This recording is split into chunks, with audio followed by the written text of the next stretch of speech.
आज कल पर आपको एमआरएफएस और क्रिस्टलाइन सॉलिड के बारे में दोनों के डिफरेंस प्रॉपर्टीज के बारे में डिस्कस किया गया।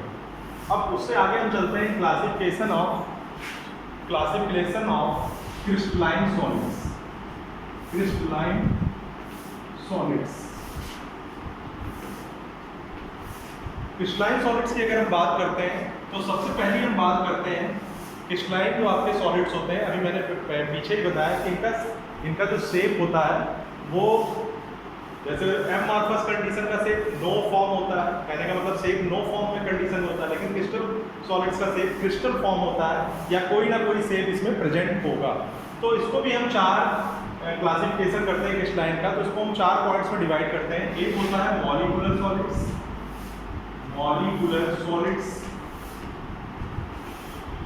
Molecular solids. दूसरा होता है आयनिक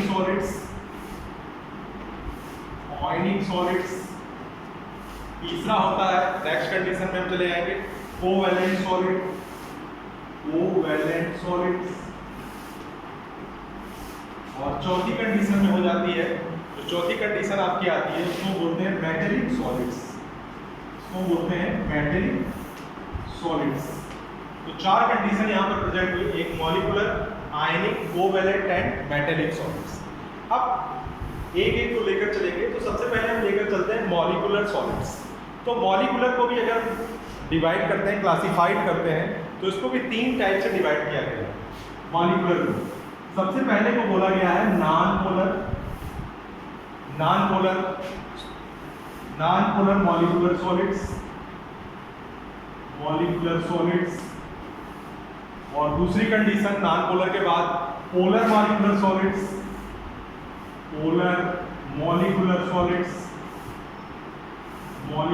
सॉलिड्स। और थर्ड कंडीशन आपकी आती है hydrogen bonded.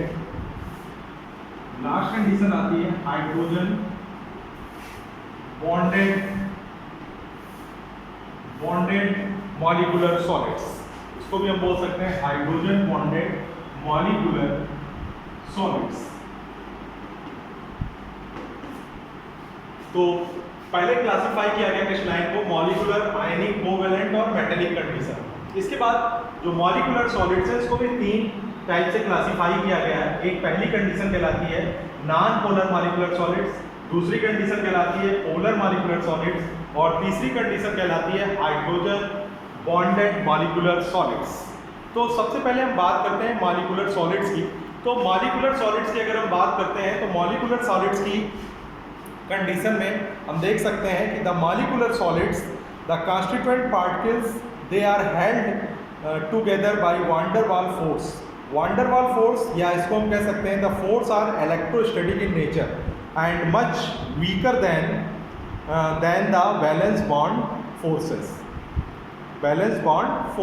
It is known as, इसी को हम बोलते हैं मॉलिक्यूलर सॉलिड्स। तो मॉलिक्यूलर सॉलिड्स में जो पहली कंडीशन आपकी आई नॉन पोलर मॉलिक्यूलर सॉलिड्स। तो non polar molecular solid the consist of either atom argon helium are non polar molecules. जो इसके अलावा जितने भी हैं नॉन पोलर मॉलिक्यूल्स में H2 हो सकता है, Cl2 हो सकता है, I2 हो सकता है, held together weak dispersion force और लंडन फोर्स और डिस्पर्सन फोर्स और वान डर वाल फोर्स, सब जितने भी फोर्स हैं ये सब 11th क्लास में हम स्टडी कर चुके हैं। तो इसी के अकॉर्डिंग जो वीक डिस्पर्सन फोर्स आपका अप्लाई होता है, इसी को हम बोलते हैं London force. They are soft, ये पूरी तरह से सॉफ्ट होते हैं। दूसरी condition non conductor of electricity, इनमें इलेक्ट्रिसिटी कंडक्ट नहीं कर सकती है। तो सबसे पहले हम तीनों पॉइंट को लेकर चलते हैं। अभी इसको यहीं पर क्लोज कर रहे हैं, इसके बाद हम एक एक पॉइंट लेकर चलते हैं। तो सबसे पहले मॉलिक्यूलर सॉलिड आपको बता दिया गया है कि मॉलिक्यूलर जो सॉलिड्स होते हैं constituent particles molecules, they are held together van der Waal forces, the forces electrostatic in nature and much weaker than the valence bond forces. इसी को हम बोलते हैं मॉलिक्यूलर सॉलिड्स। अब दूसरी कंडीशन में आप आते हैं, हमने तीन पॉइंट पे इसको डिवाइड किया है। तो सबसे पहले हम नॉन पोलर की बात कर लेते हैं। नॉन पोलर में अभी मैंने आपको बताया the consist of either atom argon and helium. को छोड़कर are non polar molecules H2, Cl2, I2 held together weak dispersion force और लंडन फोर्स। इनके बीच में जो फोर्स होता है वीक डिस्पर्सन का फोर्स होता है या लंडन फोर्स यहाँ पर अप्लाई होता है। They are soft and non conductor of electricity. ये पूरी तरह से सॉफ्ट होता है इनका nature and non conductor of electricity होते हैं, नॉन कंडक्टर ऑफ इलेक्ट्रिसिटी या नॉन कंडक्टर ऑफ इलेक्ट्रिसिटी ये प्रेजेंट होती है। अब हम दूसरी बात करते हैं, इसके बाद बात आती है पोलर मॉलिक्यूलर की। पोलर मॉलिक्यूलर, तो पोलर मॉलिक्यूलर की अगर हम बात करते हैं, दीज कंसिस्ट मॉलिक्यूल्स, इसमें जितने भी होंगे दीज, ये नॉन पोलर हो गया, नॉन पोलर और पोलर, ये भी आपको 11th क्लास में स्टडी कर चुके हैं।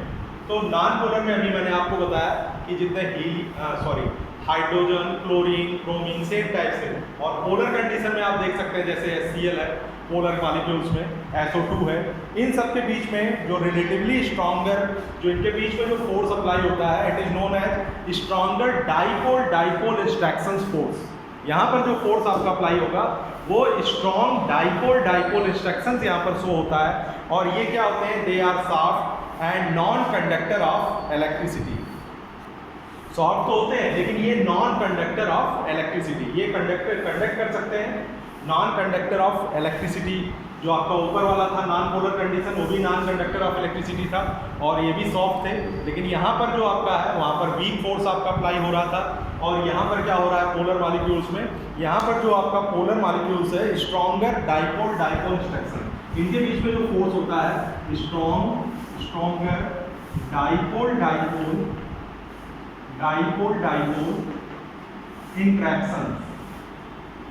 इंट्रैक्शन फोर्स आपका अप्लाई होता है। इंट्रैक्शन फोर्स, ये फोर्स आपका अप्लाई होता है स्ट्रॉन्गर डाइपोल इंस्ट्रक्शन। तो यहाँ का जो फोर्स होता है पोलर मॉलिक्यूल्स का, वो पूरी तरह से स्ट्रॉन्ग फोर्स यहाँ पर अप्लाई होता है। अब ये भी आपको बताया कि इसकी भी जो कंडीशन होगी, ये भी आपके सॉफ्ट होते हैं, नॉन कंडक्टर ऑफ इलेक्ट्रिसिटी, जैसे ऊपर था वैसे ही यहाँ पर। इसके एग्जाम्पल में मैंने अभी आपको बताया HCl हो सकता है, SO2 हो सकता है, ये सब एग्जाम्पल आपके हो गए।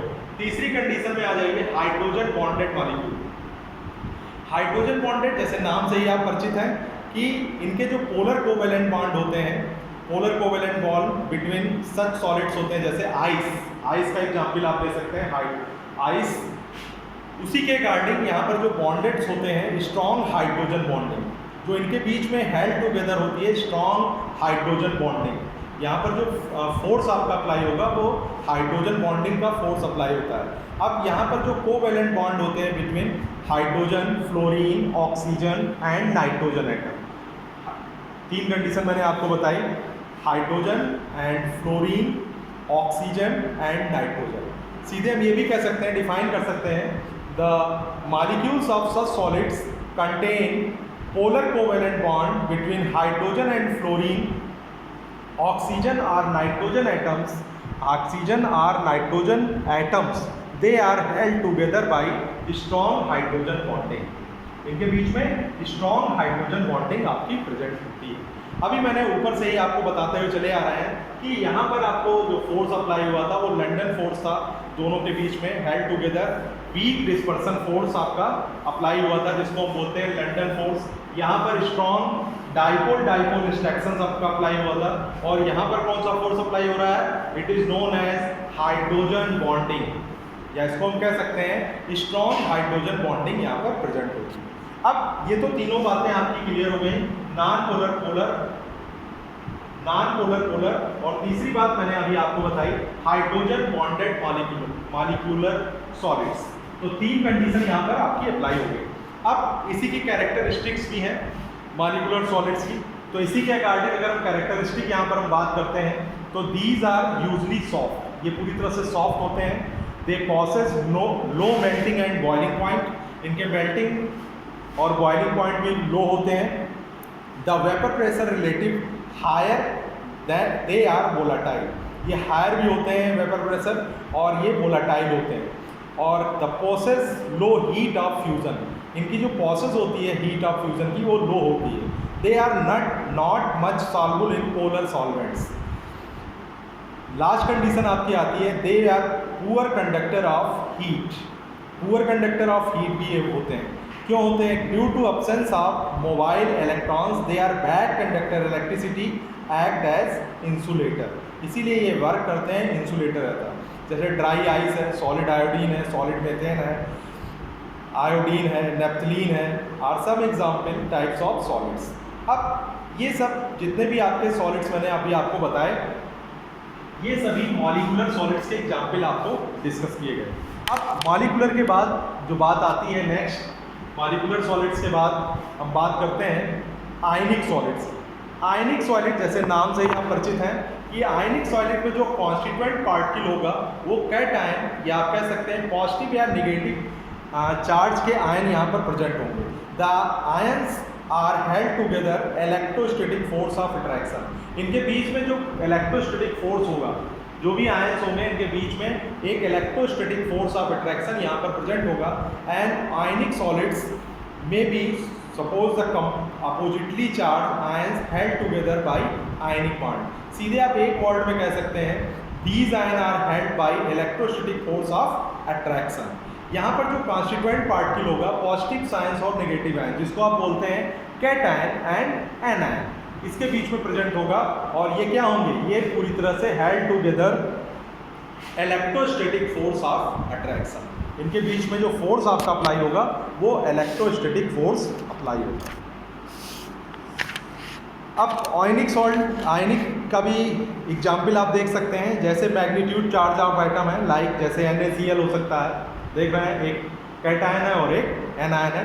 NaCl हो गया, KCl हो गया, LiF हो गया, PaSO4 हो गया, AgI हो गया और ZnS हो गया। जितने भी आपके कैटायनिक और एनायनिक कॉन्स्टिट्यूएंट पार्टिकल्स इसमें प्रेजेंट हैं उन सब का हम एग्जाम्पल इसमें यूज कर सकते हैं।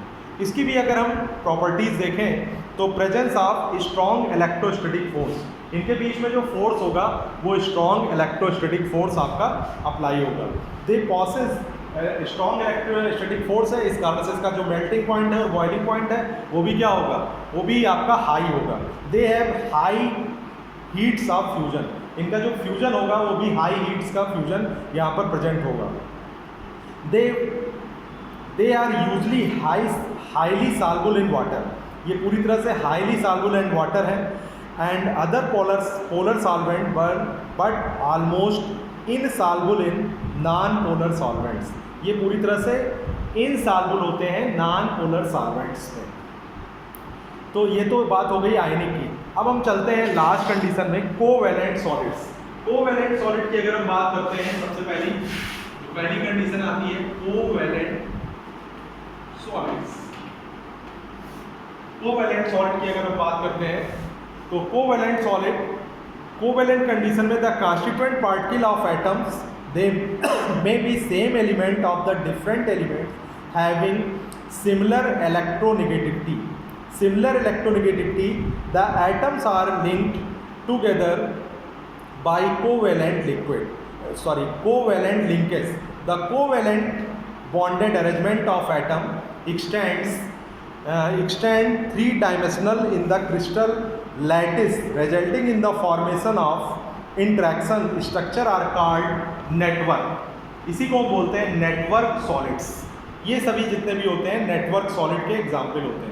अब नेटवर्क सॉलिड में आपने देखा होगा जैसे डायमंड है आपका, डायमंड में एक प्रकार का नेटवर्क शो होता है, 11th क्लास में आपने स्ट्रक्चर देख चुके हैं। तो इसका भी कैरेक्टर डायमंड हो सकता है, ग्रेफाइट हो सकता है और एक सिलिकॉन कार्बाइड का भी एग्जाम्पल आप देख सकते हैं। ये सब 11th क्लास में आप स्टडी कर चुके हैं। अब बात आती है इसकी कैरेक्टरिस्टिक की। कैरेक्टरिस्टिक अगर आप देखें तो कैरेक्टरिस्टिक की अगर हम बात करते हैं, they are usually very hard due to the presence of strong covalent bond, they have high melting point,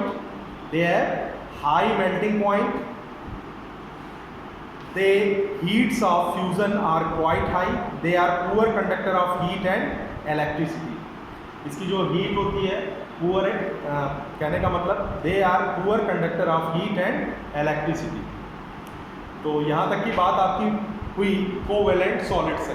covalent solid के बाद अब इसकी जब हम बात करेंगे नेक्स्ट कंडीशन पर, तो नेक्स्ट टर्न पर आपको मेटेलिक सॉलिड्स के बारे में बताया जाएगा। Thank you student.